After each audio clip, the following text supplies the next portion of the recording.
Hello fellow humans, and today I want to talk about World Tanks Blitz matchmaking and circus clowns. Now how those two things fit together we'll talk about soon.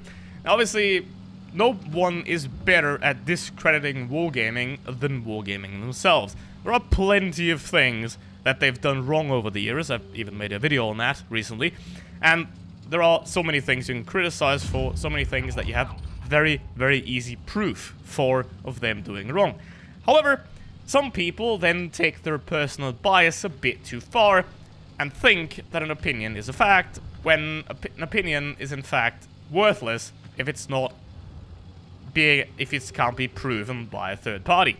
Now, obviously, staring at a patent for half an hour and then concluding that that is also what's happening in Blitz is obviously very fatal, especially if there are people that are listening to you, right? Because as a content creator, you at least have the responsibility to not knowingly spread misinformation. And if you have any shred of slight intelligence, you should know that you simply can't conclude because A exists, therefore B has to exist. Because then I could simply claim, I like cheese, therefore the sun has to be blue. That's the same argument here. Because rigging in World Tanks Blitz, who knows what's going on? Now, I have no idea about how the algorithm of World Tanks Blitz works, neither does someone else other than the people that wrote it, and given my limited knowledge of coding, probably the people that coded it also don't know how it works. So, you can't just be like, ah, this is rigged, there's evidence. Now, obviously there's a lot of bias involved here as well. Some people just are gonna automatically assume that it's rigged. For example, you lose 10 matches in a row. You're gonna be like, oh, this game is rigged against me, I can't win.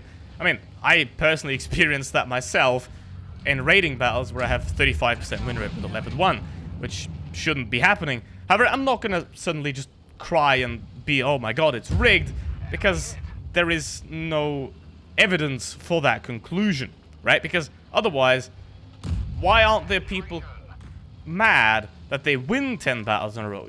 Where is the outcry then? Why is no one screaming, oh, this is rigged, when they win 10 matches in a row? No, the argument then is, oh, I'm a good player, right? So it's a bit iffy for my taste, and I think obviously that the entire argument is dumb, obviously, and the argument doesn't need to be held. Like, this video isn't, I don't wanna put oil on the fire here. I'm gonna, you know, throw an elephant into the fire and extinguish it, hopefully. Poor elephant though. But here's the thing. Matchmaking, rigging, whatever, it does not matter unless you can prove it. And that can prove it in a way that is verifiable. For example, crates are bad. You can prove it, you can see the math, boom, it's rigged against you. Congratulations. Now with the matchmaking, however, you can't see the actual algorithm because it's probably locked away so that no other company can use it. Obviously, because, you know, Wargaming wants to make money, and one of the things that they do use is probably the algorithm to make the matches now. Obviously, Wargaming is a company. And what companies want? Well, one thing. Money. That's it. They want money. To get that money, they have to make you somewhat happy. Right? So, there could certainly be an incentive to sway battles in a certain direction, for example, to give weak players a better game to then, you know, persuade them to spend more money. However, at the same time, you then give good players worse matches and they would be less likely to spend money. So, here's the thing. If you rig the game in one direction, you rig it against someone else. So what do you gain? Nothing, in the end, because you can't, like, make everyone do better, really. And obviously the problem with that is, well, you want to have the queue time as low as possible, right?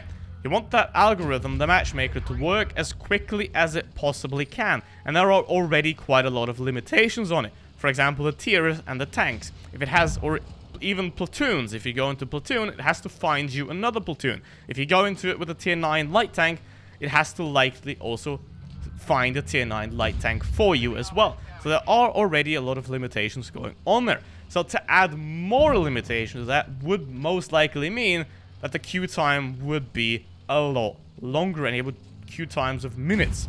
like, for example, you have in CSGO, and in CSGO you have a lot more players, but the matchmaking parameters there are even more narrow because you have to also account for the ranks, for example.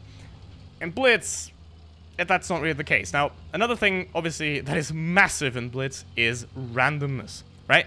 Because if you want to prove that the matchmaking is rigged, you have two options. You either look at the exact code of how the matchmaker is written, and there you can see, okay, there's something going on that isn't random, that is clearly swayed to one's favor or another.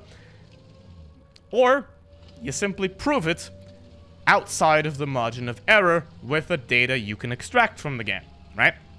You look at thousands and thousands of battles, and then from those thousands and thousands of battles you can see, okay, something is not going on here, this can't be random.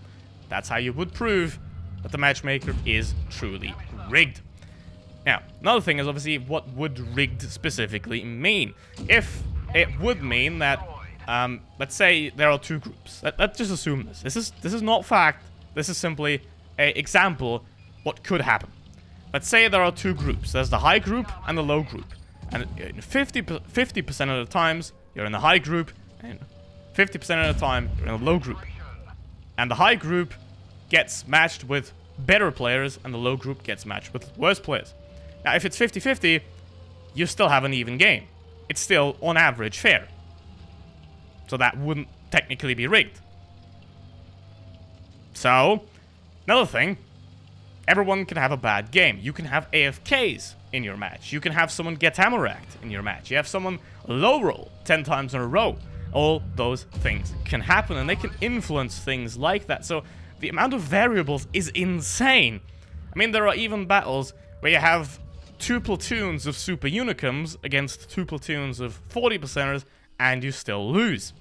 It's very much likely. So for the matchmaker to precisely rig you into a way that the matchmaker overpowers the randomness of the things that happen in-game to deliberately make you worse or better, how the hell would you pull that off?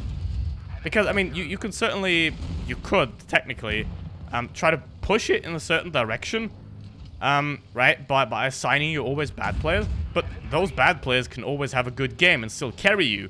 So, you see what kind of wormhole we're opening up here, what kind of worms we're getting into when you make speculations like this. It's absolutely insane for someone to then go, oh, this is a patent, this exists, it has to be rigged. Because, obviously, if you think that it's rigged, then you're a lot more likely to look for evidence that it's rigged. You know, to look for positive evidence and ignore everything else, right? For example, some personal bias here, if I see someone going city, I'm a lot more likely to check their stats at the end of the battle, because my idea of most part is, especially with medium tanks, if a medium tank goes city, this guy is a worse player. So I'm a lot more likely to check their stats over the stats of everyone else. Which means, if their stats are on average 45%, I'm like, okay, these are bad players. But then when I never check the control group, the other players that didn't go city, then obviously I have a very swayed picture there. Now, that's obviously something different, because a lot of times if you have a medium tank going city, that's not how tanks work. That's not how tanks work in real life, and that's not how tanks should work in Blitz. If you have the mobility, you don't put it into a hole with 90-degree angles. But still, to emphasize that, same thing with, for example, a camo-less player or a clanless player. I'm far more likely to see them as a bad player from the experience I have, right? So if you feel that the matchmaker is continuously disadvantaging you, then you'll eventually start to get to the point of, okay, this can't be normal, this has to be rigged, right? And it's not a actual fact, it's just that's how you feel. But then the fatal thing here is, you can very much say, oh, I think the matchmaker is rigged. You absolutely, right? However, you can't say the matchmaker is rigged and then use evidence that isn't actually any evidence for it. That's the fatal problem here. Because whether it's rigged or not, I don't know. I personally don't care. This video is simply there because I want to make sure that if someone asks that question in my comments, I can refer, watch this. Right? And I hope you are. And also, thank you very much for watching this, because without you, I'd just be some guy talking to myself into a microphone. And again, I don't want to do things that I can be like, oh, wait a minute, this is not right. This can't be right.